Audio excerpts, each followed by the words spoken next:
আমাদের দাবি বেশি না, আমাদের দাবি একটাই, আমরা কৃষক, আমাদের দিক সরকার দেখে না।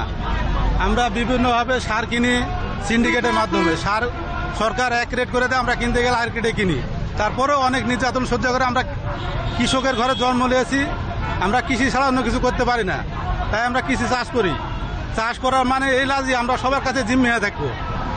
আমরা সার কিনেছি করেছি। এখন বিগত দিনে যে বাজার ছিল, ওরা এর আগে তো আলু 4-5 বছর আগে তো আমরা আলু ফেলে দিতাম, অকশানে বিক্রি হতো, তখন 4,000 টাকা কোলেস্টোরাল আমাদের ভর্তুকি দেয় নাই।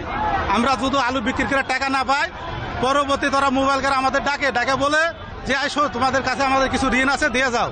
তারপরে ওরা ছাড় দেয় না, আলু বিক্রি করে দেয়, তারপরে ঋণ চায়। এত নির্মম করে ওরা আমার সাথে। সরকার আমার পাশে আসে না। বিগত দিনে হয়তো আলুর দাম দুই এলাকা মার ছিল, ওই জন্য রাজশাহীর কৃষক টাকা পেয়েছে। এখন এই টাকা দেখে তারা হঠাৎ করে বলছে কি হয়েছে, 3.5 টাকা, মানে 3 টাকা 75 পয়সা ভাড়া ছিল গত বছরে, সে ভাড়া এবার 8 টাকা কেজিকে ভাড়া তুলে বসে আছে।